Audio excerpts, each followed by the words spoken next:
vive. Je répondis, Seigneur éternel, tu le sais. Il me dit, prophétise sur ces eaux et dis-leur, ossements desséchés, écoutez la parole de l'Éternel. Amen. Hein? Jean chapitre 6. On va voir si ça va rapidement aussi encore. Jean chapitre 6. Hein? Ok, donc, tac, le verset 60. 1, 2, 3, c'est parti. Plusieurs de ses disciples. Ah! Ok, donc on reprend. Plusieurs de ses disciples, après l'avoir entendu dire ok. Jésus, sachant lui-même que ses disciples murmuraient à ce sujet, leur dit, cela vous scandalise-t-il?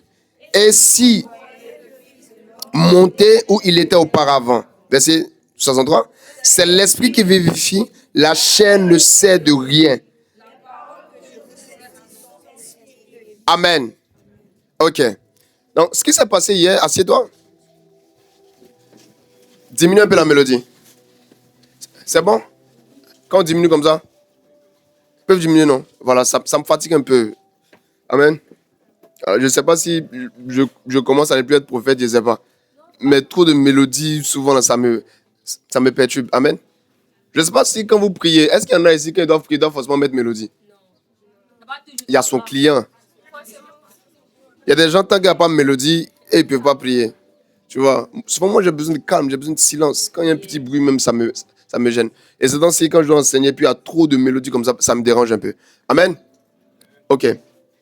Donc, hier, j'étais en train de me préparer parce que dans la semaine, le secrétaire de la communication était venu me voir et m'avait dit, ah, le thème là, il reste encore beaucoup.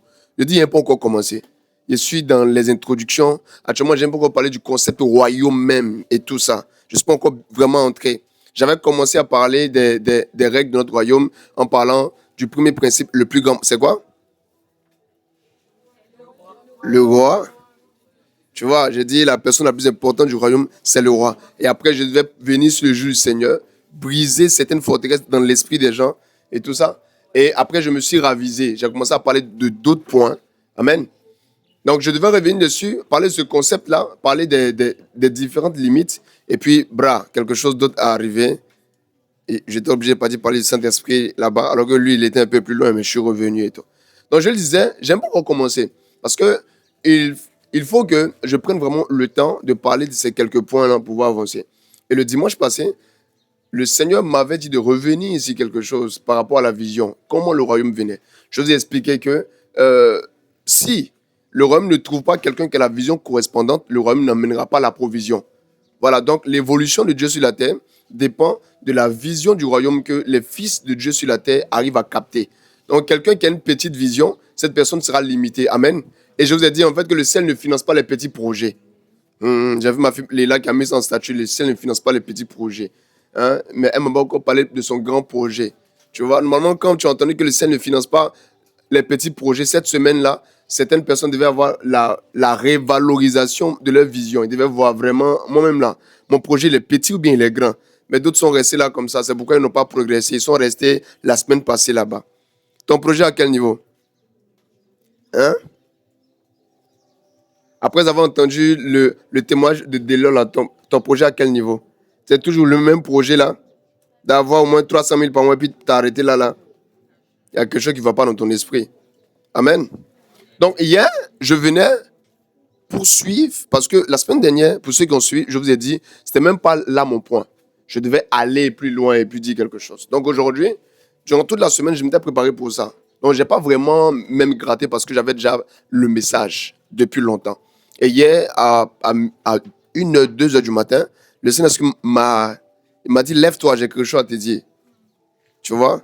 C'est dans ça que je suis resté 2h, 3h, 4h, 5h, jusque après, quand je voulais un peu me coucher pour dormir, ça vient taper la porte pour dire, faut te lever, on doit faire truc. Dans ça aussi, repasser mon habit, chercher à repasser mon habit et tout. Le faire repasser avec un peu de choses. Donc ils sont partis arranger un peu. J'ai fini de repasser mon habit. On commande le véhicule, ça sort plateau. J'ai dit, c'est quoi ça là? Tu vois? On a Vanessa là-bas. Tu vois? Donc c'est tout ça, qui m'a mis en retard. Mais je suis en pleine forme. Parce que la parole de l'Éternel revitalise. Et aujourd'hui, ce que je viens de te dire, c'est comme une interférence. Ça y est dans le thème, mais c'est ainsi par l'Éternel. Le Seigneur a pris le temps de m'expliquer quelque chose que je veux t'expliquer bien. La semaine dernière, quand on était ici, il est clair que nous tous, on était d'accord sur le fait que on ne peut pas avoir de grandes provisions du Seigneur si on n'a pas une grande vision. Mais il y a une chose qui attire mon attention à chaque fois quand je lis les Écritures. Par exemple, l'histoire de cette femme qui perdait du sang depuis 12 ans. Comment a-t-elle pu se dire en elle-même si seulement je puis toucher le bord de son vêtement? Il y a ces choses-là qui révèlent une autre dimension des choses qu'on ne maîtrise pas forcément. Les gens étaient autour de Jésus, mais qui a pensé que si on touchait le bord du vêtement de Jésus, on allait être guéri? Les gens venaient pour que Jésus les touche, mais jamais personne n'a pensé que si on touche le bord de son vêtement, on pourrait être guéri. Donc cette femme-là, elle est exceptionnelle parce qu'elle a capté une mentalité que beaucoup n'avaient pas. C'est pareil lorsqu'on lit Hébreu. Dans Hébreu, la Bible nous dit quelque chose. La Bible dit, quand Abraham partait sacrifier son fils Isaac, il n'était pas méfiant ou il ne craignait pas. Pourquoi? Dans son cœur, il se disait qu'il croit que Dieu est assez puissant pour ressusciter Isaac. Tu vois? Souvent, on se demande, mais comment des gens arrivent à avoir ce type de pensée? C'est pareil. Quand l'apôtre Pierre était en train de parler avec Jésus ce jour-là où Jésus parlait avec eux, et qu'il a posé une question, et que les autres étaient en train de se creuser les méninges, et que lui s'élève et ils disent, non, mais toi, tu es le Christ, tu es le Fils du Dieu très haut. Et que Jésus lui dise, en fait, ça, c'est pas la chair et le sang qui t'ont révélé, mais c'est mon Père. Donc, il y a des personnes, en fait, qui ont des mentalités. On se demande, mais où ces personnes sortent-elles, c'est ça, non? Où est-ce que ces personnes arrivent à prendre ces mentalités?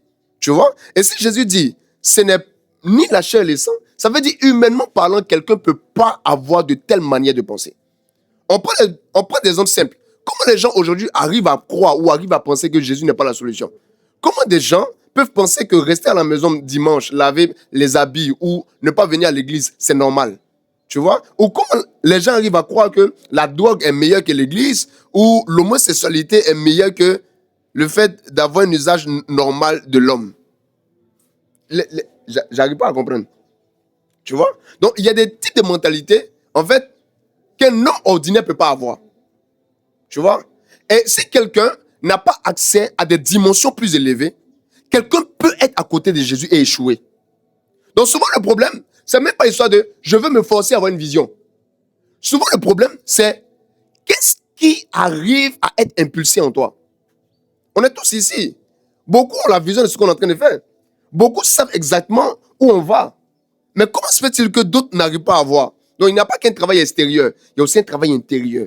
Il y a quelque chose qui doit se passer dans l'esprit et dans le cœur des gens. Sinon, ces personnes ne progresseront pas. N'avez-vous jamais vu des personnes qui ont des parents qui leur donnent 500 000 par mois et qui trouvent que ces parents ne leur donnent pas assez d'argent? Alors que quand on arrive quelque part, à Bobo là-bas, si la personne a 20 000 par mois, waouh! Tu comprends? Donc, il y a une œuvre qu'on n'arrive pas à expliquer. Donc, moi, je suis là. Hier, en vrai, je ne me posais pas les questions là. Et le Saint-Esprit a commencé à me poser ces questions. Il m'a dit, en fait, il y a quelque chose que tu dois comprendre là, que souvent les gens ne comprennent pas. Et si les gens ne comprennent pas ça, ils pourront, excusez-moi, rester en Christ, mais jamais avoir de progrès. Écoutez, si vous n'avez pas accès à cette source de révélation, vous êtes en retard. Vous allez rater tellement de choses. L'évangile, c'est une folie. Mais ce n'est pas une folie qui vient de l'extérieur. C'est une folie qui naît dans quelqu'un. Et quand cette personne a su cette folie-là, cette personne arrive loin. Quelqu'un m'entend? Donc, le Seigneur a commencé à m'expliquer. Et moi, je vais vous donner un peu l'explication aujourd'hui. Et vous allez comprendre, en vrai, pourquoi est-ce que l'Église, corps du Christ, n'a pas accès à cette dimension. La première chose que le Seigneur m'a dit, lorsque j'étais en train de penser ou révisionner ce thème, il m'a dit, pourquoi, quand je parle à Ézéchiel, sa réponse est, toi seul le sais. Pourquoi Ézéchiel dit toi seul le sais? Et pourquoi Ézéchiel ne donne pas une autre réponse? La première chose, c'est que Ézéchiel savait que l'Éternel était suffisamment puissant. La seconde chose, c'est que Ézéchiel savait que l'Éternel savait tout. Donc, Ézéchiel était quelqu'un qui avait une révélation de Dieu. Ézéchiel connaissait l'omnipotence de Dieu et Ézéchiel connaissait aussi l'omniscience de Dieu. Sinon, il n'allait jamais dire à Dieu, Seigneur, toi seul le sais. Tu vois? Et il y a beaucoup de personnes, en fait, qui n'ont plus ces sources de vision parce que ces personnes-là ont oublié la dimension surnaturelle qui entoure l'Église. Une des choses que vous devez savoir lorsque nous sommes dans une génération et que nous devons porter le message du royaume, c'est qu'on ne va pas comme des personnes lambda ou des personnes qui ne sont pas assises sur quelque chose. On a une puissance sur laquelle nous nous basons pour pouvoir progresser. Et cette puissance-là, beaucoup de personnes l'ignorent parce que beaucoup de personnes prennent le temps de méditer sur elle. On a une puissance qui nous légitime dans nos actions. On a une puissance qui légitime notre foi. On a une puissance qui légitime notre capacité à agir et à parler par la foi. Et cette puissance, c'est quoi? Cette puissance, c'est la puissance de l'œuvre de la croix. Par incompréhension de cette puissance, il y a beaucoup qui aujourd'hui ne croient même plus en l'évangélisation de la Côte d'Ivoire. Vous allez voir qu'il y a des gens qui restent dans des systèmes, mais n'ayant même plus la vision, la possibilité de transformation de ces systèmes, parce que ces personnes ont mis à côté l'importance ou la maîtrise de la puissance sur laquelle ces personnes se basent pour pouvoir avancer. Comment quelqu'un peut agir différemment si cette personne n'a pas une puissance invisible mais réelle? Comment quelqu'un peut espérer en quelque chose de différent si cette personne ne sait pas qu'il y a une puissance disponible pour elle? Comment nous pouvons croire que dans quelque temps, nous allons arriver à des milliers, on va être des millions et on va gouverner cette nation si on ne croit pas qu'on a une puissance dans le monde spirituel qui nous accompagne? Comment quelqu'un peut croire qu'une prière peut être exaucée si elle ne sait pas qu'il y a une puissance qui l'accompagne? Comment quelqu'un peut se lever, avoir un moment de jeûne? Comment quelqu'un peut se lever, avoir un temps de consécration? Et cette personne n'a pas la certitude que la puissance qui est invisible mais qui est présente pourra répondre à ses besoins. Les gens ne se consacrent plus assez. Pourquoi? Parce que les personnes ont oublié ou mettent en oubli l'existence de cette puissance. Pourquoi les gens ne prient plus? Pourquoi les gens ne persistent plus dans la prière? C'est parce que ces personnes-là ont mis en oubli l'existence de la puissance. La prière est puissante à cause de la puissance de la prière. La prière de quelqu'un est puissante parce que cette personne a conscience de la puissance de la prière.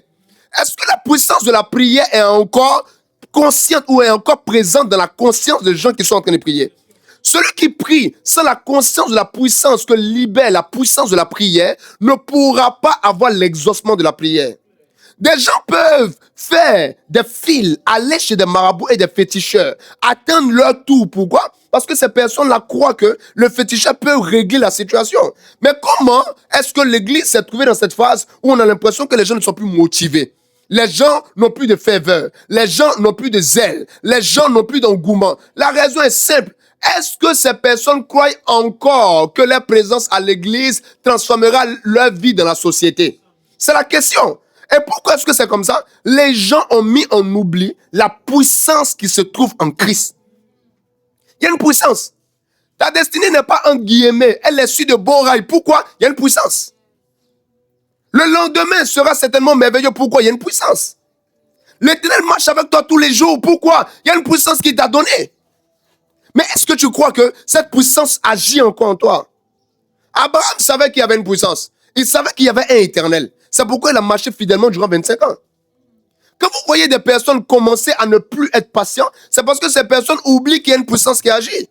Sinon, si on sait que la puissance de Dieu continue à agir, lorsqu'on vient à l'église, lorsqu'on doit prier, on saura dire fortement Amen. Pourquoi les niveaux d'Amen sont différents? Est-ce que les gens croient en la puissance que libère le puissant Amen? En fait, c'est ça, en fait. Est-ce que l'Église est encore consciente de la puissance qui se trouve dans chaque activité de l'Église? Pourquoi les gens aujourd'hui ne sont plus diligents, ils n'aménagent plus leur temps pour être à l'église? Pourquoi les gens aujourd'hui ne prennent plus le programme de l'église à cœur? Pourquoi les gens ne font plus de sacrifices pour venir à l'église? Est-ce qu'ils ont conscience que ce qu'ils sont en train de faire va payer? Les gens de l'ancienne alliance, quant à eux, ils étaient dans une dimension où les anges qui se montraient leur donnaient une certaine assurance de la puissance dans laquelle ils marchaient. Mais nous, aujourd'hui, Dieu a délimité la puissance. Il a délimité la puissance au niveau non de ce qu'il peut donner, mais au niveau de ce que nous, on peut saisir. Donc, tant que nous tenons quelque chose pour vrai, cette puissance se libère. En quoi es-tu placé? Où as-tu placé ta foi? Est-ce que ta foi croit que, étant assis ici, c'est sûr que ton avenir est géré? Est-ce que ta foi croit que la prière fervente du juste est d'une grande efficacité? Écoutez, vous savez pourquoi est-ce qu'aujourd'hui, il y a beaucoup de systèmes où il y a beaucoup de stratégies qui sont nées?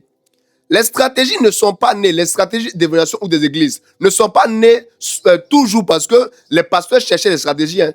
Il y a des stratégies qui sont nées de l'incrédulité de certains pasteurs. Oui, oui. Tu vois? Parce que ces personnes-là ne croyaient plus tellement la puissance de l'évangile, ils ont mis des agapés en place. Les gens sont venus, ils ont mangé les riz de l'église, ils sont partis à la maison. Parce que ce n'est pas le vent d'un homme qui convertit son esprit ou son âme. Nous parlons de l'évangile et nous savons qu'il y a quelque chose qui a été libéré à la croix. On sait qu'on ne détient pas quelqu'un en détenant son vent toujours. On sait que ce n'est pas parce qu'on a chocobie dans l'oreille de quelqu'un que cette personne va se convertir. Il y a un mystère de la nouvelle naissance. Ça se fait par l'intervention du Saint-Esprit et de la puissance. Tu vois? Donc quand on parle aux gens, on est sûr que ces personnes vont nous écouter, pas parce qu'on sait parler. Il n'y a jamais de professeur d'art oratoire qui a été décoré au ciel comme un grand évangéliste. Non, non, non, non, non, non. L'apôtre Paul était quelqu'un qui était investi dans le pharisianisme. Il était bon, mais il lui fallait 3 jours d'aveuglement. Ces 3 jours lui ont fait comprendre que tes connaissances mosaïques ne peuvent pas te libérer de l'aveuglement. Et il a commencé à mettre sa foi dans la puissance. Aujourd'hui, on ne croit plus assez en la puissance. On ne croit plus assez. Il n'y a plus de témoignages parce qu'il n'y a plus assez de foi dans la puissance. Je suis d'accord avec les stratégies pour parler aux gens, les stratégies pour entretenir les âmes. Mais Jésus n'était pas d'abord un psychologue. Il est venu en Israël avec un message. Le royaume des cieux est venu, croyez. On ne croit pas en la psychologie, on croit en la puissance qui est libérée. Et il y a une puissance qui agit encore à l'église. Nous croyons que cette nation, on peut la transformer. Pourquoi? On s'appuie sur la puissance. Nous croyons qu'on ne perd pas notre temps. Tu vois, quand on vient à l'église comme ça, et puis on dit no yes, no amen. Et dimanche encore, on veut venir. C'est parce qu'on sait que l'ouvrier mérite son salaire. Tu vois? Moi, quand je viens à l'église, l'ouvrier mérite son salaire. Hein? L'ouvrier mérite son salaire. Je vais dire à qui ça? L'ouvrier mérite son salaire. Toi, tu as servi toutes ces années à l'église, tu penses à quoi? L'ouvrier mérite son salaire. La Bible dit, je mettrai une différence entre ceux qui servent et ceux qui ne servent pas. Cette différence se fera voir dans cette génération. Oui! Oui, mes amis. Oui, il y aura une différence. Parce qu'on sait que la puissance ne fait pas de favoritisme.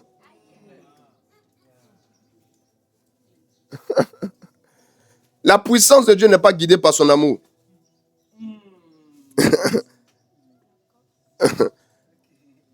La puissance respecte la puissance. Est-ce que tu comprends ce que ça dit ce matin-là? Si l'ouvrier mérite son salaire et que toi tu es à l'église, c'est tout le temps là pendant que d'autres ne viennent pas ou viennent quand ils veulent, tu penses que Dieu va te laisser? Il y a la puissance. Tu vois? Donc quand tu viens comme ça, l'ouvrier mérite son salaire, mais ce n'est pas tous les ouvriers qui ont des salaires à la fin du mois. Ça dépend de comment tu as travaillé. Donc, on travaille bien à l'église parce qu'on sait qu'il y a une récompense. Oh, il faut que celui qui s'approche de Dieu croit que Dieu existe et qu'il est le rémunérateur. En fait, ce texte veut nous dire, c'est dit, Dieu a besoin de ça. Dieu a besoin que tu le voies comme le rémunérateur. Toute personne qui s'approche de Dieu et sans voir en lui le rémunérateur, Dieu ne trouve pas plaisir à être en sa présence. L'Éternel attend que tu attendes quelque chose de lui. Oh oh. Oui, oui. L'Éternel attend que tu attendes quelque chose de lui. Je vous dis ce matin, vous êtes venus à l'église, vous êtes des bons disciples, vous venez chaque dimanche à l'église, vous n'attendez rien de l'Éternel, vous êtes des fourriers. Vous perdez le temps au ciel. Le ciel te demande, et ton attente? Ce matin, tu es venu à l'église, sans ton attente, va dehors. Le ciel n'a rien à faire avec toi. Dieu a besoin de ânes. Donne-moi un enfant, je vais te le donner. Donnant, donnant. Il a besoin d'Isaac. Donne-moi un enfant. Si tu me le demandes, je vais le sacrifier. Tu as besoin de ça. Mais toi, tu attends quoi? Tu n'attends rien. Pourquoi? Parce que tu ne comptes plus sur la puissance. La puissance qui est dans l'église est une puissance qui peut ouvrir des portes insoupçonnées. La puissance qui est dans l'église est une puissance qui arrête le programme satanique. La puissance qui est dans l'église est une puissance qui prend un pauvre et le rend riche. Hey, l'église rend riche, point. On s'en fout de ce que vous allez penser. Chacun choisit ce qu'il croit. Nous, on croit que l'église rend riche. Nous, on croit. Si tu veux, toi, faut pas croire. Mais nous, on croit. Eh? Nous, on croit. Nous, on croit que la puissance qui est ici guérit les fous. Nous, on croit que la puissance qui est ici fait partie des stérilités. On croit que la puissance qui est ici transforme un voleur en quelqu'un de responsable. Nous, on croit. Nous, on croit. Nous, on croit que la puissance qui est ici est une puissance qui rend intelligent. Est une puissance qui rend mature.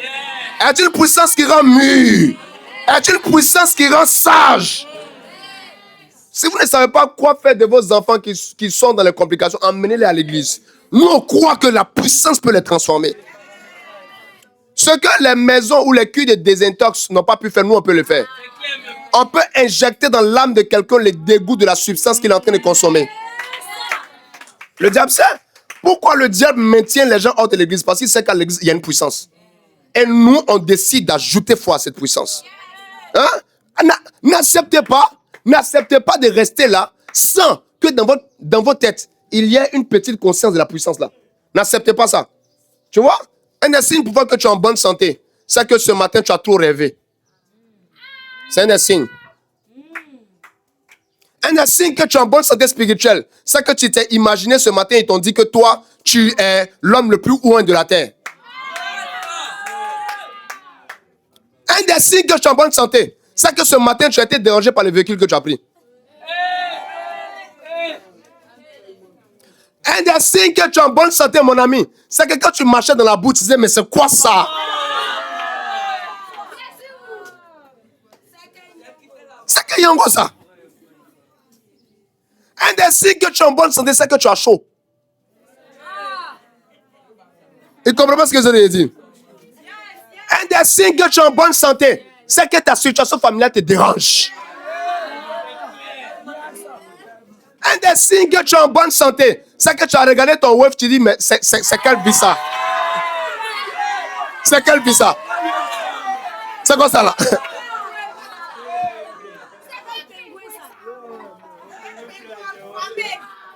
Hein? Un des signes que tu es en bonne santé, c'est que tu dis à Dieu, Seigneur, mais cette histoire, ça ne m'arrange pas, hein? Ça finit quand? Un des signes que tu es en bonne santé, c'est ton enthousiasme et ton amen que tu es en train de donner aujourd'hui. C'est ça. C'est ça qui prouve que tu es en bonne santé. Oui.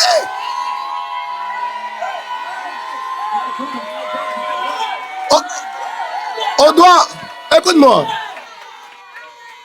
on doit te regarder et quand tu parles, quelqu'un doit te demander, mais toi tu conduis quoi? Si on t'a jamais posé cette question, c'est que tu es malade. Tu conduis quoi en même temps là? Hein? Un jour j'ai commencé à expliquer un de mes rêves à un de mes pères. Il m'a dit, tu sais, il faut être humble souvent. Hein? Ah.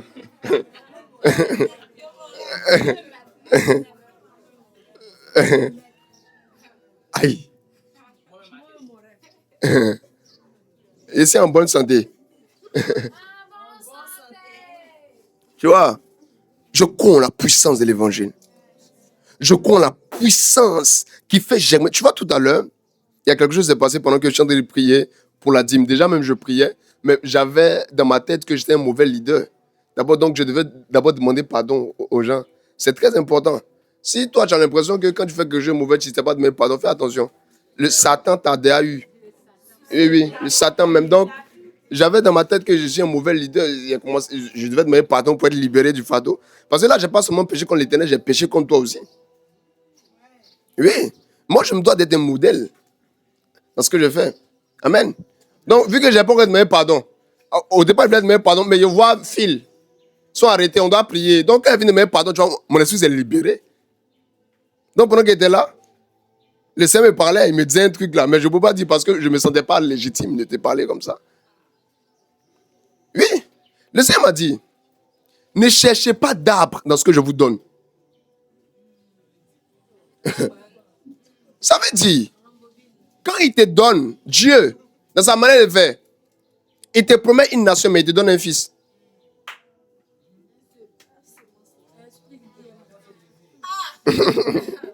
Attends d'abord. Hein?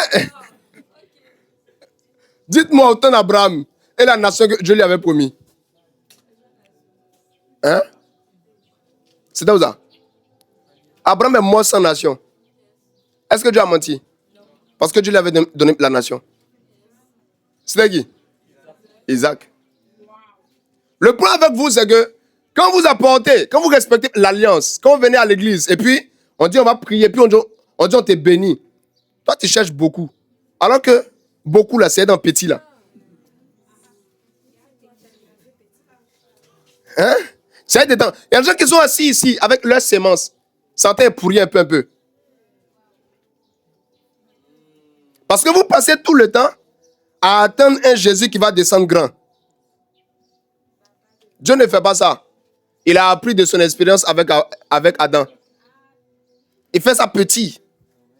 Tu vois? Donc quand l'Éternel va vous donner une sémence. La chose là, votre capacité à faire fructifier ça, va démontrer que vous êtes fils de Dieu.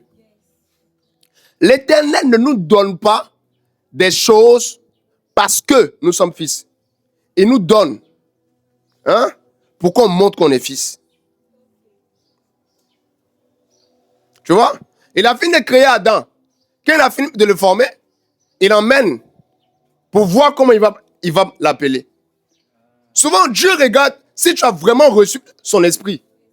Donc, il te mène à une situation où tu as demandé, Seigneur, donne-moi 1 million, il t'a donné 100 000. Il dit 100 000 là, comment tu vas développer ça? L'Éternel est aussi un de nos fervents admirateurs. Oui. Il nous regarde. Qu'est-ce que tu es en train de faire avec ce que je t'ai donné? Et dans ça, les gens qui ne comprennent pas Dieu vont venir dire, oh Seigneur, j'attends depuis, alors qu'il t'a donné quelque chose. Quand tu as demandé à Dieu, donne-moi ce marché, le marché qui était venu là, c'était la semence de ce marché en question. Mais qu'est-ce que tu as fait déjà? Quand tu as dit à Dieu, Seigneur, donne-moi une femme, une bonne soeur, une jolie soeur dans l'assemblée. Il t'a envoyé la soeur avec le teint masqué. C'était elle. Le teint est frais, tu as très beau. Hey! Oui. La soeur, elle n'était pas noire en vrai. C'est le soleil d'abord de tout ça qui a fait. Mais toi, tu n'as pas compris le truc. Tu l'as regardé, tu dis, attendez. Oh, on est en train de parler de méga églises. Vous pensez que l'argent va sortir d'où ça? Ça sort de nous. Donc, en vrai, quel est le compte bancaire caché de chacune des personnes ici présentes?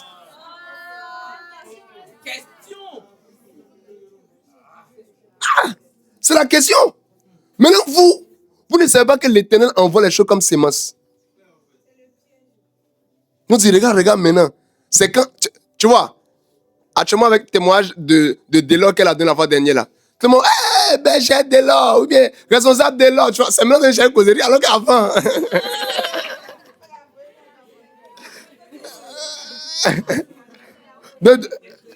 Deux jours là, on décrit pas un peu trop.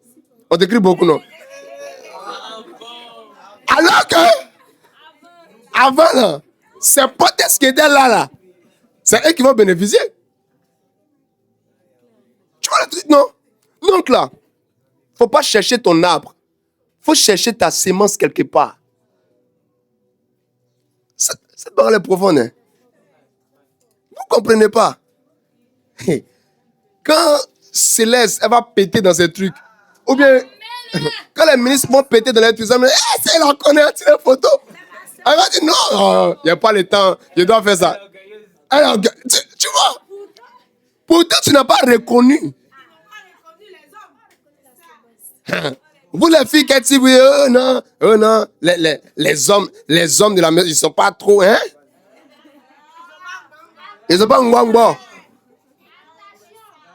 Hein? C'est vendre Ayoub Tiriat.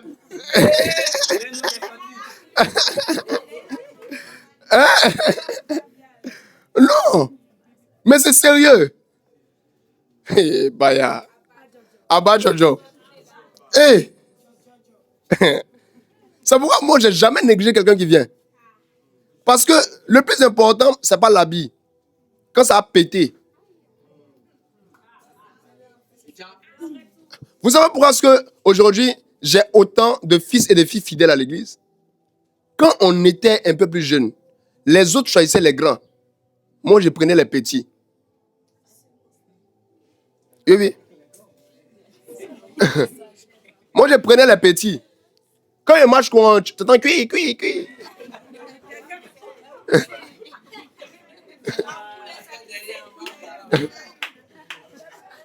On partait manger les haricots, on partait faire temps et tout. Oui, oui. Époque. Mais aujourd'hui, là, qui nous séparera? Parce qu'on est de quelque part.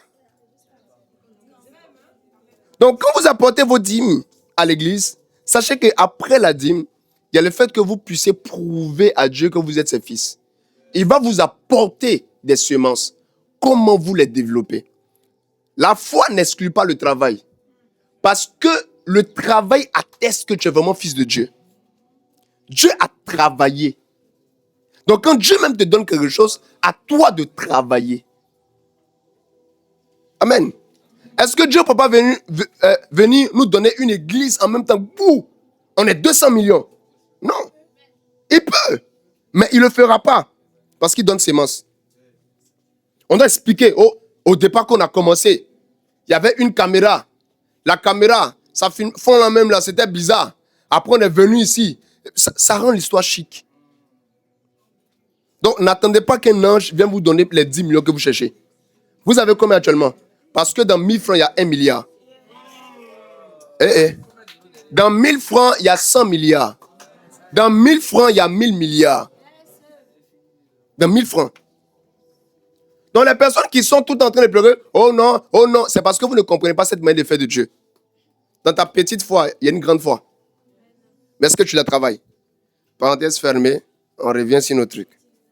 Donc, le Seigneur me disait que la conscience de cette puissance va libérer une grande dimension des choses.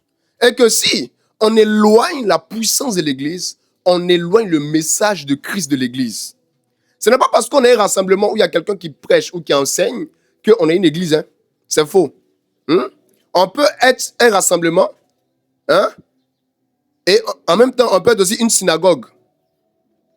On peut être dans une dimension où on se rassemble pour parler. Même les francs-maçons, quand ils veulent faire les trucs, ils se rassemblent. Il y a un orateur, il parle. Amen. Donc, c'est la puissance de la croix qui nous légitime. C'est ça, non? C'est ça? Ok. Vous êtes sûr que c'est pas ça? Parenthèse fermée. On revient. Amen. Donc, il y a une puissance. Et c'est là que le Seigneur va encore continuer à me parler. Il me disait que le problème des gens, c'est qu'ils ne savent pas que même autour de Jésus, il y avait 3 types de personnes. Oui, oui. La Bible dit que quand Jésus était en train de parler, il parlait de son identité, il parlait de sa puissance. Il parlait de qui il était. La Bible dit, Jésus savait ceux qui ne croyaient pas. N'est-ce pas? Il savait ceux qui croyaient et il savait celui qui allait le trahir. Parmi ceux qui étaient autour de lui. Quand on est en train d'utiliser la puissance de Dieu, dans une génération où on veut imprimer la volonté de Dieu, on doit savoir que ce n'est pas parce que des gens ne croient pas que la puissance n'est pas la puissance. Ce n'est pas parce que certaines personnes n'arrivent pas à croire qu'on doit modifier nos critères, nos valeurs, nos manières de faire. On est tellement dans une optique de faire croire tout le monde qu'on a accepté les homosexuels dans l'église. J'ai entendu quelqu'un dernièrement. Il dit Dieu l'a convaincu que lui, il doit être le pasteur des homosexuels. Et puis il met son numéro. Ça, c'est un niveau de séduction. Je ne sais pas c'est quel Dieu qui te parle et qui te dit en fait que tu seras pasteur des homosexuels. Ça veut dire quoi? Il assume son homosexualité et puis il veut, c'est-à-dire lui va engendrer. Vu qu'un homme enfanne selon son espèce. Quel niveau de séduction? Lui-même, il est pire que les homosexuels, simple là. Il est 10 000 fois pire même. Parce qu'il y en a qui essaient de sortir. Ils n'ont pas la force, ils essaient. Mais toi, tu viens cajoler leur conscience morale. Et tout ça sont les conséquences de la déviation. Vous savez, si on veut marcher comme Dieu veut, marchons comme Dieu veut. N'acceptons pas les choses que Dieu n'acceptait pas. Le jour où vous commencez à accepter les choses que Dieu accepte et que vous trouvez des excuses, vous êtes déjà dans la séduction. Quand je suivais cette vidéo, je disais, waouh, mais comment on est proche de l'enlèvement de l'église, non? Comment les gens seront surpris? Comment en un instant, je ne sais pas comment ça a sonné. Mais en tout cas, ça a sonné comme ça. Le plus mauvais même, c'est lui-là.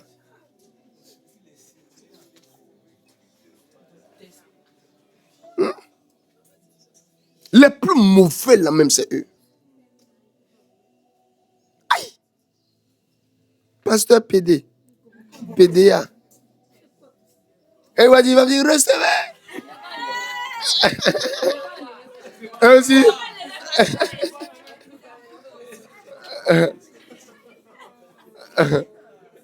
Lui là, il t'impose, dès qu'il t'impose les mains nettes, il devient PD en même temps. Donc vous, qui aimez les programmes, les hommes de Dieu qui parlent, parce qu'il y a une puissance qui l'accompagne aussi. Hein. Satan va loindre. Mal. Donc vous prenez promener. Hein. On dit, levez les mains en prière. Tu ne sais pas aussi. Il a dit, levez la main, toi tu lèves les mains. On va recevoir. Quelqu'un fait un fiou. PDA maintenant. Hein? Tu arrives à la maison, tu ne sais pas, mais tes fesses se démontent. Je dis, mais c'est quoi ça?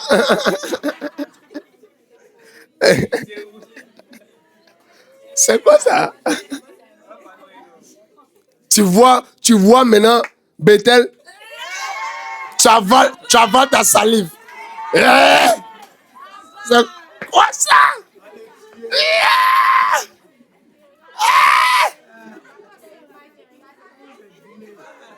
Tu vois ta caméra femme, tu dis, tu dis, Seigneur Jésus. Wow!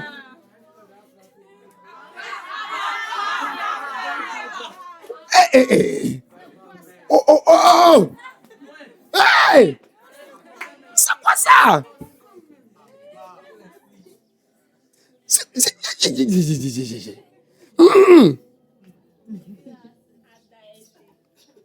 Ça, mais c'est plus Gadaïsé même. Ça, c'est Adaoloua.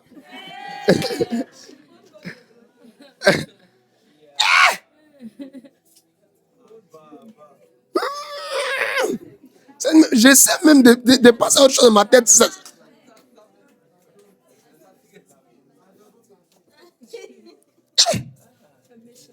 Par exemple, j'ai une autre femme, papa Enrique, elle m'a dit, ça sont les coups de poing. J'ai dit, salut, toi la personne. Tu me connais. Il est engagé.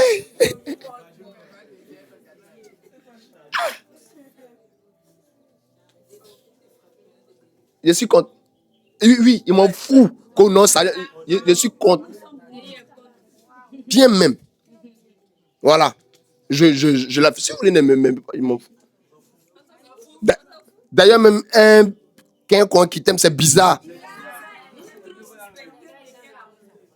Quoi ça? On aime les gens qui veulent sortir de là. Au moins, je viens, oui, d'accord. Et puis maintenant, on cherche la puissance pour te délivrer. Mais toi, mais tu es des gens, tu aimes ça. Tu fais les plans. Tu es un pasteur. On m'a expliqué une histoire dernièrement. Il y a un pasteur des jeunes comme ça. Il a fini les derrière des petits. Il a pris un, il a pris deux, il a pris tout, il a fini, elle a fait. Je sais pas. Il a transformé. Je dis, maintenant, il y a un, mais il est maintenant en relation avec un autre dans l'église. Vous, on vous attrapez ici, là. Théo. Théo.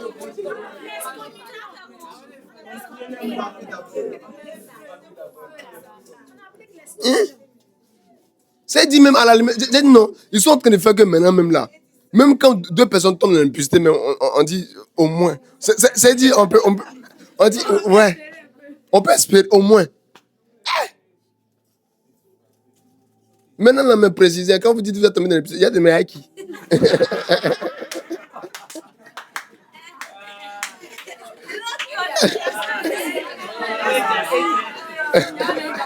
Hey, maintenant, demandez. Dans le budget, là, tout est risqué. Oh non, il a chuté. Toi, on était le consoler, dit, oh, mais c'est quoi ça? Arrête ça, relève-toi. Mais il ne va se lever d'où? Il ne peut pas s'asseoir.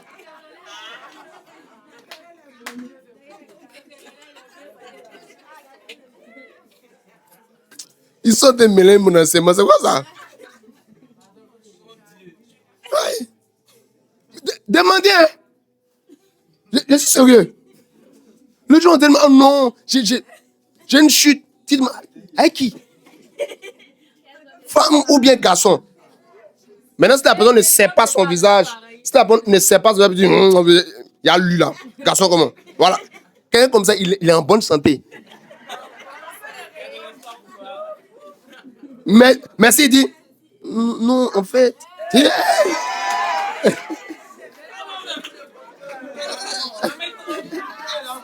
Mariez-vous. Hein. Hey, mais, hey, mariez-vous. À partir d'aujourd'hui, cette école qu'on va faire là, école des pierres, tous les pasteurs doivent être mariés. Tous les pasteurs. Donc, vous qui voulez venir vous inscrire là, commencez à chercher l'argent en même temps. Vous aussi, qui dites que vous êtes appelés, commencez en même temps. On ne veut pas de ça. Au moins, on a quelqu'un qui te surveille là-bas, on ne sait pas. Oh non, les pères, les gens ne sentent pas d'abord, c'est pas le temps. On demande pourquoi tu ne sens pas. C'est parce que tu sens quelque chose d'autre. Mais...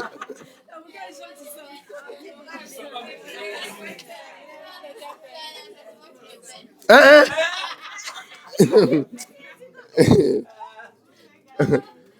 Sentiment Bougiza.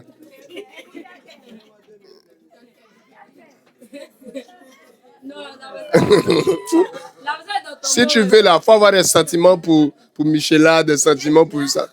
Oui. C'est-à-dire si un jeune homme, il dit, déjà, il y a des sentiments. Les bergers, si un jeune homme, je te dis non, il y a des sentiments pour ça. En fait, c'est vrai. Tu dois regarder aussi ce qu'il fait dans la vie et toutes ces choses-là. Voilà, c'est vrai, tu dois regarder tout ça. Mais, faut pas les sanctionner, quoi. Parce qu'aujourd'hui, là, c'est rare même. C'est un privilège. Ça, c'est non vous qui, non, attendez un peu. Il faut prendre le temps d'abord. Il faut apprendre. Sinon, c'est pas bon. Vous pouvez vous détruire un peu. Voilà. Genre, tu expliques bien comme ça. Sinon, maintenant, il y a d'autres qui ont un sentiment pour d'autres garçons. Hein. Parenthèse fermée. On revient à mon enseignement. Donc, Jésus, il dit, je suis en train de donner un message. Et c'est là le clou de mon message. J'espère qu'aujourd'hui, je n'ai pas duré. C'est bon comme ça. Maintenant, je ne vais plus durer. On va aller vivre vite dans les cultes. Voilà.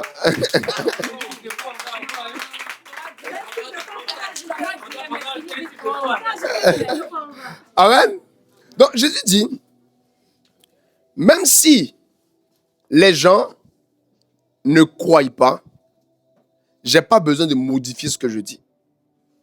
Jésus n'a pas modifié l'évangile à cause des personnes qui étaient incrédules. Il a continué à donner le même évangile et à promulguer ou enseigner les mêmes valeurs. C'est ce qui a fait que Jésus est arrivé là aujourd'hui où cet homme en question, ou ce Dieu en question a autant d'adeptes. Il est resté figé sur ses principes et sur les codes qu'il enseignait. Et quand il finit de s'en rendre compte, il va maintenant venir dire, écoutez, la chair ne sert de rien. C'est l'esprit qui vivifie. Lorsqu'on prend la version parole de vie, il dit en fait que c'est l'esprit qui donne la vie. Tu vois? C'est l'esprit qui donne la vie. Et qu'est-ce que le Seigneur commence à me dire? Le Seigneur commence à me dire que quand Jésus est en train de dire ça, il était seulement en train de dire que... Est-ce que vous l'entendez ça maintenant? Cette parole est profonde. Et il dit une des raisons qui font que quand des leaders ou des prophètes essaient d'interpeller une génération et que cette génération n'arrive pas à se conformer à l'orientation donnée par les prophètes, c'est parce que les prophètes, on les reproche, mais malheureusement, ils n'ont pas la vie.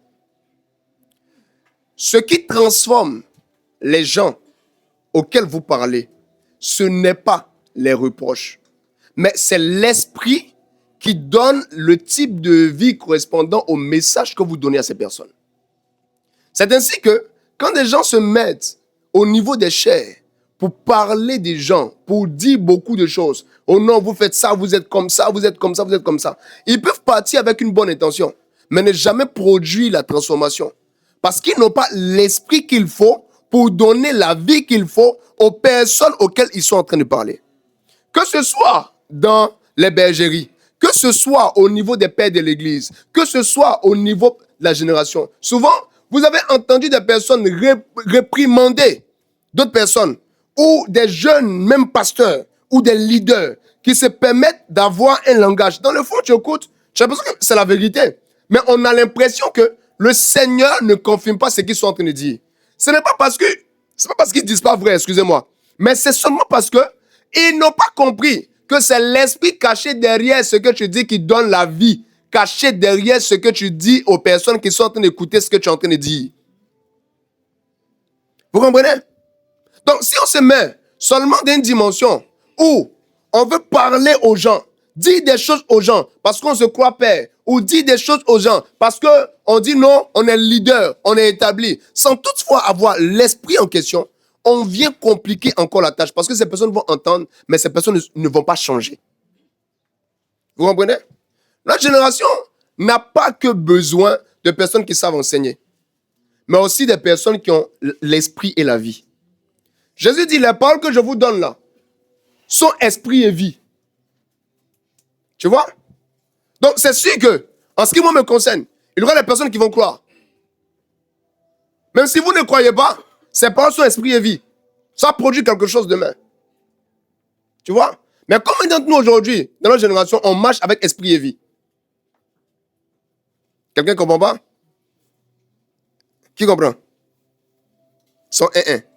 Donc, je vais expliquer tranquillement.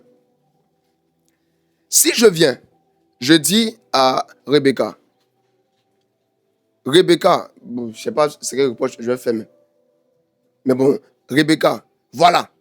Pourquoi tu n'es jamais connecté? Tu sais, se connecte jamais. C'est-à-dire, Rebecca, quand elle doit répondre au message, là, c'est-à-dire, c'est peut-être avant-hier là-bas. Elle tire 2, 3. Elle se bloque. Hein. Elle revient dans 2 jours. Elle continue là où elle s'est arrêtée. Elle tire 2, 3. Après, tu vois? Quand je dis ça à Rebecca, ce n'est pas le reproche le plus important. C'est l'esprit dans lequel je donne le reproche. Si je suis en train de dire ça par amour, le cœur de Rebecca va recevoir, va comprendre le langage par amour, d'amour, et aura la transformation par amour. Mais si, quand je viens dire ça, ça peut me moquer d'elle, son cœur ne recevra pas une autre vie que l'esprit de la moquerie avec lequel je suis venu. Ça, vous comprenez? C'est pareil. Quand vous parlez avec les gens, vous les évangélisez. Quel est l'esprit qui vous pousse? Est-ce que vous vous dites que je compte sur la puissance du Saint-Esprit pour convertir cette personne ou elle sera convertie? Ou bien tu es en train de parler avec la peur que cette personne ne t'écoute pas? Les oreilles entendent les mots. Les cœurs reçoivent les vies que les esprits derrière relâchent. Quelqu'un avec moi? Donc, si vous partez parler à quelqu'un sans avoir l'esprit de sa conversion ou la certitude de sa conversion, cette personne ne sera jamais convertie. Quand vous partez parler à quelqu'un et que vous voulez que cette personne change, si vous n'avez pas dans l'esprit que cette personne changera, que vous partez par espérance, cette personne ne va jamais changer. Qu'est-ce qu'il est en train de dire encore? Ce qui transforme les gens à qui vous parlez, c'est l'esprit que vous avez quand vous partez parler avec la personne en question.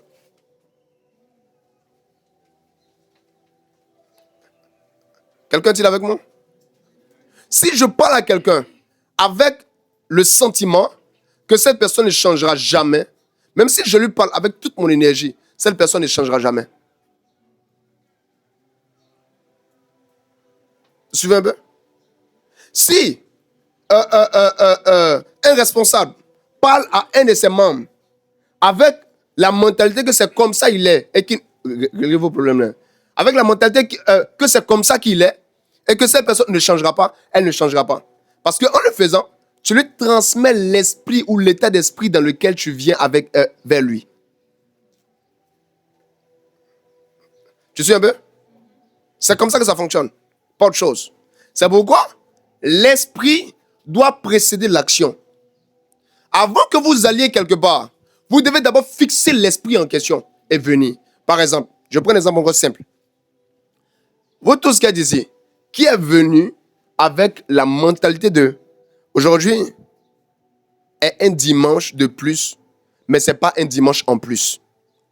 C'est que je viens et le Seigneur va me dire quelque chose qui va me permettre de m'améliorer et de devenir encore meilleur et d'avancer dans ma vie. Qui est venu avec cette mentalité? Ne l'est pas ta main, ce n'est pas venu avec ça. Tu vois, non? Ok.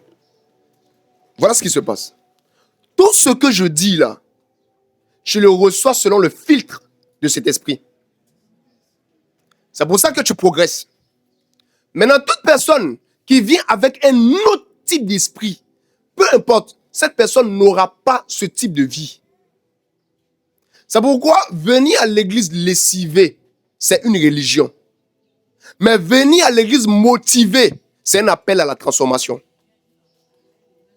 Donc, durant tout le temps là, durant toute la semaine, vous avez été préparé aujourd'hui à recevoir ce que vous êtes en train de recevoir. J'ai parlé de quoi depuis que je suis là? J'ai parlé de 3 grands points. J'ai parlé du fait que on a une puissance laquelle on doit être basé. J'ai parlé encore du fait que il y a l'esprit et il y a la vie. Et entre ces deux trucs, j'ai parlé de quoi? J'ai parlé de Dieu donne des semences. Quelqu'un qui ira à la maison, ira avec ce cœur transformé. Et cette personne-là va vivre quelque chose de nouveau. Vous savez pourquoi est-ce que dimanche après dimanche, les gens viennent à l'église sans transformation? Parce que quand ils viennent avec le mauvais état d'esprit. Quelqu'un peut s'asseoir à l'église. Il va faire 1000 ans, 10 ans. Les vies des gens autour de lui vont changer. Mais lui, sa vie ne va pas changer. À cause de quoi? De son état d'esprit. C'est pourquoi, avant d'entrer dans le lieu saint, ou même dans le saint des saints, il y avait d'abord un parvis où on se préparait, la cuve des reins. On se nettoie, on adopte la mentalité qu'il faut. C'est pour ça que tous ceux qui ne préparent pas les cultes avant de venir au culte n'auront rien. Tu ne peux pas avoir une nourriture que tu n'as pas préparée. Et ce que Satan fait, c'est qu'avant que tu arrives au culte, il s'assure de te donner l'état d'esprit qu'il faut. Que lui, il veut. Et tu sors de là sans avoir la chose que tu devais recevoir. Écoutez, quel est le plus grand don que Dieu a donné à l'humanité? Jésus. On appelle Jésus comment? Le Sauveur. On l'appelle comment dans Jean chapitre 1? La parole. La plus grande chose que Dieu a donnée à l'humanité, ce n'est pas un miracle. C'était la parole. Une parole. Parole. Amen, non? Il a donné une parole. Tu vois? Est-ce que vous savez que quand Dieu vous aime, ce qu'il vous donne, c'est une parole? Parce que Dieu a tant aimé qu'il a donné son Fils unique. Il a donné une parole. Quand vous n'êtes pas encore arrivé au niveau avec Dieu, où un enseignement peut vous transformer, c'est parce que quelque part, vous n'avez pas l'état d'esprit qu'il faut. Ça n'a rien à voir avec le pasteur. Ça n'a rien à voir. Écoutez, il y a des gens qui ont eu des pasteurs qui enseignent moins. mais qui sont devenus puissants parce qu'ils avaient l'état d'esprit. Des gens ont eu un pasteur qui enseigne tout le temps. Ces personnes n'ont rien retenu parce que ces personnes n'ont pas eu l'état d'esprit en question. Et pourquoi ces personnes n'ont pas l'état d'esprit? C'est parce que ces personnes-là ne connaissent pas la loi des pistophérés. Écoutez, quand vous venez à l'église, quand vous acceptez Jésus, il y a une des choses obligatoires qui doit être inscrite dans vos esprits. C'est que vous êtes à l'école. Et c'est parce que vous n'êtes pas assez bon que vous avez décidé d'accepter quelqu'un qui est assez bon pour vous transformer. Et ça fait que vous comprenez l'importance de reconstruction. Quand je suis un peu plus petit, quand je partais à l'église, j'avais mes notes. C'est-à-dire, quand le pasteur parle, quand il donne un point, moi, le pasteur en question, c'était pas quelqu'un qui était dans la stimulation. Nous, aujourd'hui, on peut parler, c'est-à-dire, on dit un peu que je fais rire. Non, lui, c'est pas ça. Il était béninois. Quand il parle, il dit Jean chapitre 3, et puis papa bien le français. Jean chapitre 3, le texte ici nous dit que nous devons nous aimer. Vous savez, l'amour, c'est quelque chose d'important.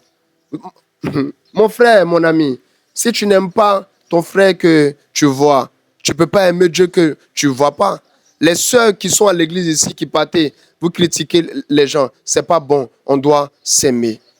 Le deuxième point, c'est que à l'église ici, on doit avoir la communion entre les frères. Tu vois, non? C'est dans ça qu'il était. Mais quand je sortais de l'église, j'avais mes notes. Ah, donc je dois aimer. Je dois faire ça. Et puis je partais, dimanche après dimanche, j'étais transformé. Pourquoi? Je venais avec un état d'esprit de transformation. C'est pourquoi je recevais. Pour beaucoup, vous n'avez pas besoin d'un nouveau pasteur. Même si vous êtes à côté de Jésus, vous serez les Judas à venir. Tu vois? Les gens ne comprennent pas. En fait, souvent, les gens ne comprennent pas que c'est eux le problème. Et tant que vous ne savez pas que c'est vous le problème, vous n'allez pas avancer. C'est impossible. Maintenant, une des choses que je veux vous dire, que peut-être que vous ne savez pas, c'est que les grands esprits sont des personnes qui ont développé les grandes idées. Les grands esprits ont développé les grandes idées, sont restés sur les grandes idées. Toujours quand je parle de ça, je fais toujours allusion à ce que le docteur Miles Monroe disait dans un enseignement. Il disait que il est invité par des nations. C'est-à-dire, nous, aujourd'hui, moi, je suis admiratif de cet homme, de sa capacité à donner les trucs. C'est impressionnant. Amen. Parce que vous savez qu'il y en a même qui écoutent le docteur Miles Monroe, ils ne sont pas impressionnés. Mais il disait que dans son église, les gens arrêtaient de venir à l'église, des gens n'achetaient pas les livres, des personnes n'écoutaient pas. Je me demande jusqu'à présent comment il faisait pour ne pas écouter le docteur Miles Monroe. Je n'arrive pas à expliquer. Quelle grâce! Il dit, pendant qu'il partait parler au président, il partait parler à toutes ces personnes-là. Il y a des gens sur l'église qui sont des dormis pendant qu'ils parlent. Vous voyez? Donc souvent, ce qui nous pose problème, ce n'est pas l'esprit qui est émis, c'est l'esprit avec lequel on reçoit. Vous êtes dans une transformation. La parole de Dieu ne vient pas pour vous écraser. La parole de Dieu vient pour vous relever au contraire. Tu vois? Si je passe le temps à enseigner, que tu n'arrives pas à retenir quelque chose, que tu dois appliquer, et tu ne dois pas l'appliquer, comme on appelle ça même, parce que ça vient dans ta tête comme ça. Non. Tu dois décider de l'appliquer, tu es en danger. Amen. Il y a un esprit qui produit la vie. Et c'est cet esprit-là que vous devez rechercher. Comment sera la vie de l'Église dans les années à venir? Comment vont se conduire les serviteurs dans les années à venir? Comment sera la nation dans les années à venir? C'est quand, premièrement, ils vont commencer à croire en la puissance que libère l'Évangile. Cette foi en la puissance fait que tu vas refuser cette compromission. Parce que tu crois que sans ces acceptations, toi, Dieu peut te positionner. Tu vois? La deuxième chose qui va te permettre de résister, c'est quand tu vas comprendre que le plus important dans tout ce qui est fait, c'est l'esprit avec lequel tu le fais. Tu vois? Ce sont les deux choses qui vont nous permettre de renverser ce que le diable est en train de faire. Sinon, on va rester comme ça. On va rester soumis à ce système. Et on va commencer à se dire, est-ce que c'est possible? Est-ce que c'est possible? Il y en a même ici, même là, ils se demandent aujourd'hui, est-ce que c'est possible que l'Église puisse reprendre le contrôle? Quand tu regardes la nation, est-ce que tu crois? Est-ce que tu crois que l'Église peut reprendre la nation? Oh, tu es en train de parler en groupe sans... Hein? Tu vois? Il y a des gens qui se disent, sans réseau, ils ne peuvent pas avancer. Ils se disent ça. Ils se disent aujourd'hui, ils sont obligés de se mettre dans des trucs de oh non, on doit faire une association ici. Tant. Ils sont pour une association jusqu'à. Parce que quelque part, ils ne croient pas en la puissance. Tu es avec moi? Il y a une puissance qui t'accompagne. C'est pour ça que tu dois penser différemment. Hein? Il y a des anges qui sont avec toi. C'est pour ça que tu dois penser différemment. Dans tout ce que tu es en train de faire, même cette période, il y a quelque chose que Dieu est en train de faire dans ce que tu es en train de faire. C'est pour ça que tu dois élever ta foi. L'Éternel qui t'a appelé va aussi te récompenser. C'est pour ça que tu dois élever ta foi. Tu vois, l'Éternel peut transformer ces ossements desséchés en une armée de soldats pour toi. C'est pourquoi tu dois croire. L'Éternel peut modifier toutes ces situations et te donner le boulot de tes rêves. C'est pour ça que tu dois croire. L'Éternel peut encore te faire sortir de cette situation pénible. C'est pour ça que tu dois croire. Jésus ne s'est pas trompé quand il parlait du royaume. C'est pour ça que tu dois croire. Paul a réussi, c'est pour ça que tu dois croire. David a réussi, donc tu dois croire. Élie a réussi, donc tu dois croire. Moïse a réussi, donc tu dois croire. Élisée a réussi. Pierre a réussi. Jean a réussi. Étienne a réussi. Des grands pasteurs de notre génération, ils ont réussi. Nous, au moins, on a un héritage de ces personnes. Mais eux, c'est eux-mêmes qui ont apporté l'héritage en question. Mais comment des hommes qui avaient le même esprit que toi ont pu se frayer ces chemins et toi, tu ne peux pas y arriver? Le problème, ce n'est pas la puissance de Dieu, ce n'est pas ta tête. C'est ce qui est dans ta tête là-bas. Ce qui est dans ta tête. Tu refuses d'être changé. Tu refuses d'ajouter foi aux bonnes choses. Tu refuses de changer de vision. Les bergers vont dire, oh non, mais ça, il faut changer ça, c'est pas bon. Quoi? Il faut changer dans ton esprit. Hein? Est-ce que Dieu peut te faire des reproches qui vont produire des transformations? Est-ce que Dieu peut venir dire non, ta manière de penser là n'est pas la bonne? Mais pourtant, chaque dimanche, c'est ce que Dieu vous dit. Chaque mercredi, Dieu vous dit non, arrêtez de penser comme ça. Mais est-ce que vous acceptez?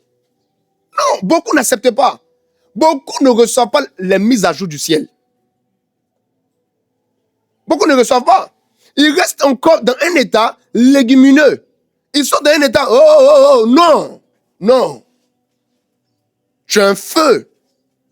Tu vois, Dieu a investi en toi. Et parce que Dieu a investi en toi, tu te dois de te laisser transformer par lui. Aujourd'hui, je le dis tout le temps, j'ai même plus de nourriture préférée. Oui. Non. Franchement. Et sincèrement. À chaque étape, je m'assure, est-ce que la manière dont je pense là, c'est la bonne? Hein? Et il n'y a que ce qui est parfait, qui n'a pas besoin d'amélioration. Tant que vous reconnaissez que vous êtes imparfait, laissez-vous modeler par les mains du potier. Crois en la puissance.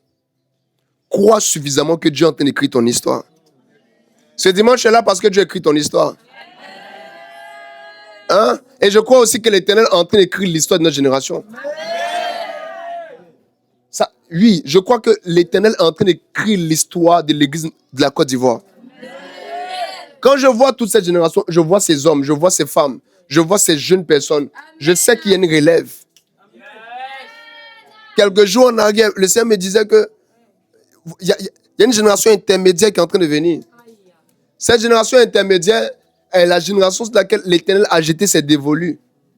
Il y a un nouveau message qui va prendre la toile. Il y a une nouvelle manière de faire qui va prendre le truc. Quand vous avez l'impression que les gens commencent à tourner leur regard sur les jeunes serviteurs, c'est parce que l'Éternel a un message nouveau qu'il veut envoyer. Et moi, je crois que l'Éternel a encore des projets pour notre génération. Je crois que l'Éternel ne nous a pas laissé. Il n'a pas laissé la Côte d'Ivoire. Il n'a pas laissé la Côte d'Ivoire du prophète Kakou Sévérin. Il ne l'a pas laissé. Il y a une alliance qui est là. Tu vois? Et ce Dieu-là, il est en train de travailler. Donc quand on se lève le matin et qu'on nous parle encore d'invasion, on y croit. On continue à ajouter foi. Quand on se lève le matin et qu'on croit, ou qu'on nous dit que l'Éternel va nous positionner, oui, il va le faire. Par la puissance, il va le faire. Les contacts vont venir. Les rencontres vont se faire. Les ouvriers qualifiés vont se faire. Une génération est sur le point de naître. C'est une génération de fidélité et de loyauté envers l'Éternel. On va arriver dans des bureaux, ils vont nous proposer des contrats. Ils vont dire, oh, non, vous acceptez ça, là, on va dire, on refuse. L'heure vient et elle n'est plus loin. Ou quand ils vont nous dire de travailler dimanche, on va dire, on ne peut pas. On ne peut pas. On peut pas. On va modifier la constitution, même des gens qui font les compos les dimanches là. On va arrêter ça. Parce qu'on va prendre le contrôle. Quand moi je regarde l'horizon, je ne vois pas mon église, je vois la nation. Je vois la nation. Tu vois? L'heure arrive. Ça arrive. On y croit. Et on y ajoute foi. Donc on est peut-être enfermé, ça fait 10 jours, non? Ou bien 9 jours. On est en train de prier. On est en train de communier. Ça fait 9 jours, on est là. Mais il y a une information. Le 10e jour, le matin, quelque chose va se passer. Il y a un vent qui va commencer à souffler. Et les choses vont arriver. Parce qu'on y croit. On y croit. Quand les gens sont en train de regarder, oh, l'ampleur que tel mot est en train de prendre. Non, on est serein. On sait que tout ce qui n'est pas basé sur le Christ a une date de péremption. Dans un temps, on parlait beaucoup des Illuminati, tout ça. Ils sont où maintenant? On parlait beaucoup. Ils sont où maintenant? Il n'y a qu'un seul nom qui traverse les temps. Ça traverse les périodes. Ça traverse les saisons et ça traverse les moments. Malgré son absence, ce qu'il a placé demeure. Il a dit, je bâtirai mon église.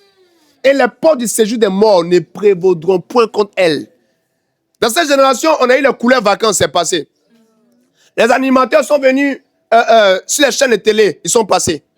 Les chansons sont venues, c'est passé. Les chanteurs sont venus, ils sont passés. On a eu le temps des chanteurs qui rassemblaient beaucoup de personnes, c'est passé. D'autres viendront encore. Les têtes changeront, mais il y a un nom qui ne changera jamais. Et l'information, c'est que nous, on est dans ce nom. C'est pourquoi on ne passera pas. Écoutez-moi, il n'y a aucune puissance. Il n'y a aucune puissance. Il n'y a aucun président, il n'y a aucune nation qui pourrait étouffer l'église. C'est impossible. Tu vois, nous, on ne peut pas nous tuer. Soit on se suicide. Sinon, on ne peut pas nous tuer. Qui va nous tuer?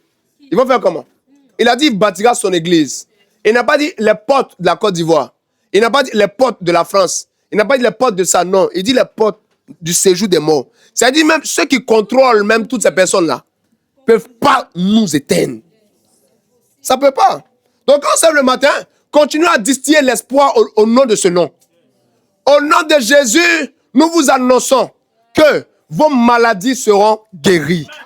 Au nom de Jésus, nous vous annonçons que vos familles seront transformées. Au nom de Jésus, nous vous annonçons que vos situations seront transformées. Nous y croyons d'ailleurs. Au nom de Jésus, nous croyons cela. Tu comprends? Donc nous on croit en ça. Pourquoi Jésus demeure? Tu vois? Les magiciens vont passer. Ils vont se faire les balles là-bas. Oh non, Kémit, ils vont passer. D'ailleurs, je vous ai annoncé qu'ils vont commencer à se diviser. Bientôt, ils vont commencer à faire les trucs. Attendez un peu, ça vient. Ils vont se bouffer entre eux. Mais nous, on va encore demeurer. Les modes passent, mais la mode reste. Les modes, ce sont les courants. La mode, c'est Jésus. Il est à la mode depuis 2000 ans. Plus de 2000 ans. Il est à la mode. On ne change pas ça. Tu vois? Donc, cette génération est en train de venir. Une génération de fiers pour Jésus. On est fiers. En fait, c'est même pas une histoire de hier ou la semaine, on a eu un marché. Souvent, les joies ne dépendent même pas de ce que tu as eu dans la semaine. Ça dépend de ta connexion à l'éternité. On arrive à l'église dimanche, on est tous joyeux et on est fiers de venir à l'église. On est fiers, on aime ça. C'est pas une histoire de non, on aime ça. On aime ça. Oh non, vous gagnez quoi à l'église? On gagne tout. On s'est gagné à l'église. On aime ça. Tu vois? Des gens qui vont donner envie aux gens d'être chrétiens. C'est nous, cette génération-là. On va leur donner envie. C'est-à-dire dans les deux dimensions. Pendant qu'on est sacrificateur, on est aussi royal. L'heure arrive où ton thé convertira quelqu'un, ton thé.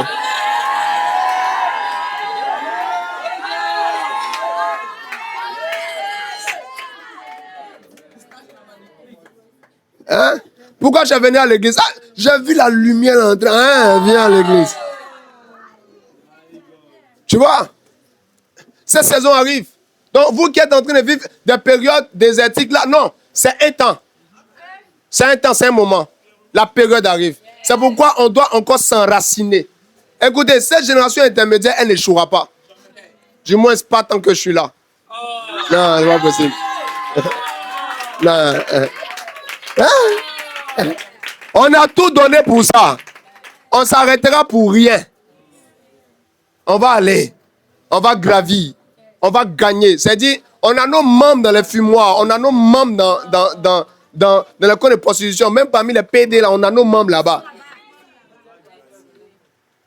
Tu vois, on va les gagner. Alors, n'ayez pas un regard pessimiste. Ne dites pas, ça là même là, ça ne peut plus revivre. Non. Ne vous posez pas les questions que Dieu ne vous a pas posées. Ce n'est pas Ézéchiel qui s'est demandé est-ce que ça peut revivre. Non, c'est Dieu qui a dit. Voyez? La puissance de l'évangile est vraie. Restons dessus. Déclarons-la chaque jour. Tu vois? Hier, j'ai eu une vision. Je me préparais pour venir à l'église. Une des raisons pour lesquelles je savais qu'aujourd'hui, le camp allait être rempli, c'était la vision que j'ai eue hier. Je me préparais pour venir à l'église. Pendant que je venais à l'église, je me suis retrouvé dans un coin. C'est pas ici, hein? C'est un autre coin. Tu vois? Les gens étaient tellement nombreux que, pour avoir de la place ou pour pouvoir entrer, pour venir à la chaise, il fallait qu'on déplace les chaises des gens. Il y avait comme des groupes de personnes. C'est-à-dire, ces personnes étaient quelque part dans un lieu, non? C'était écran, ils voyaient. Quand on arrive à un carrefour, il y a d'autres types de personnes. On arrive à un carrefour, c'est comme ça. Quand j'avais pris le micro et que j'avais commencé à parler, j'avais commencé à chanter. Mais quelle gloire il y avait dans ce songe.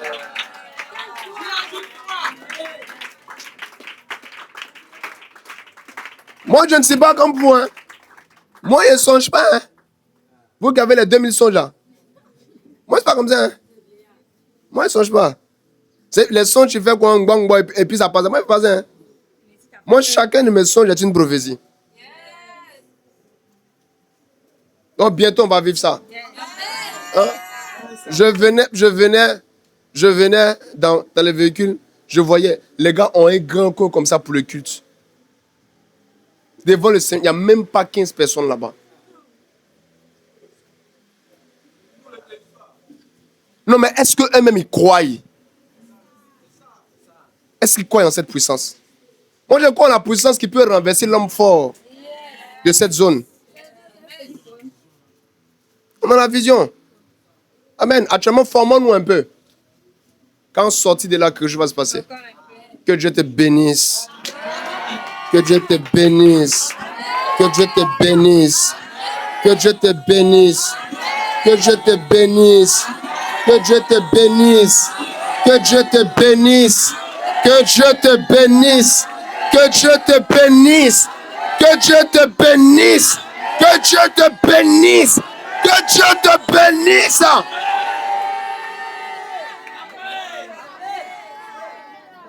Que l'Éternel fortifie tes faiblesses.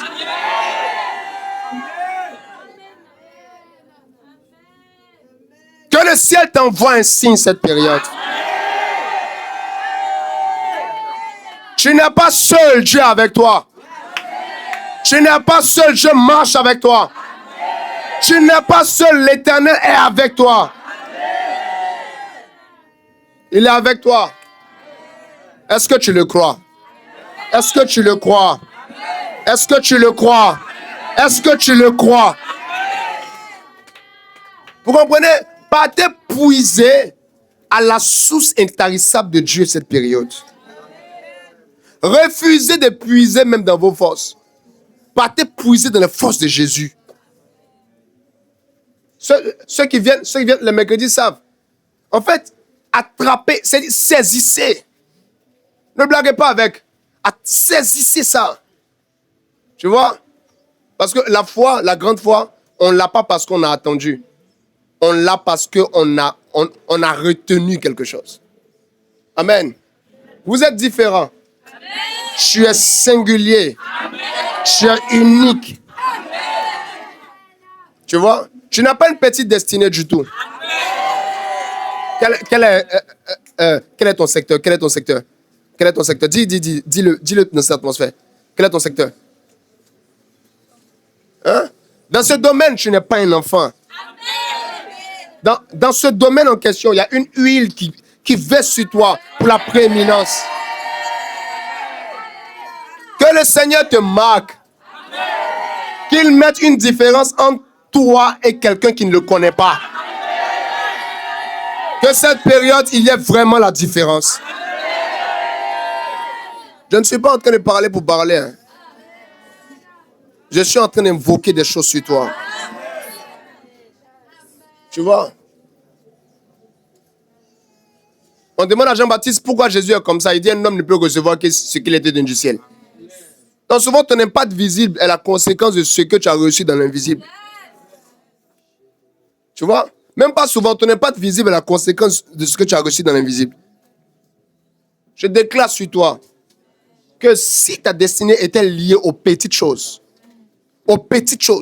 c'est pourquoi tu avais les petits rêves, que la puissance du ciel écrase ça au nom de Jésus.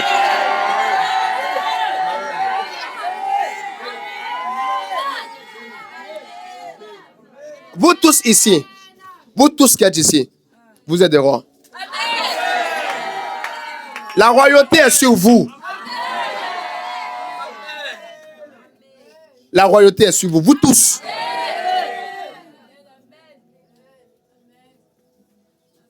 Parce que tu as ajouté foi, que les preuves de cette foi se manifestent dans ta vie.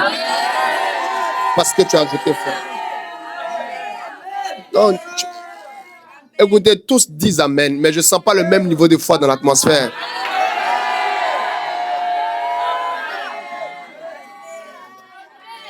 C'était la prophétie que Dieu m'avait donnée de donner aujourd'hui à notre génération et aussi à vous. Comptez sur la puissance de Dieu. La puissance de Dieu peut régler vos problèmes.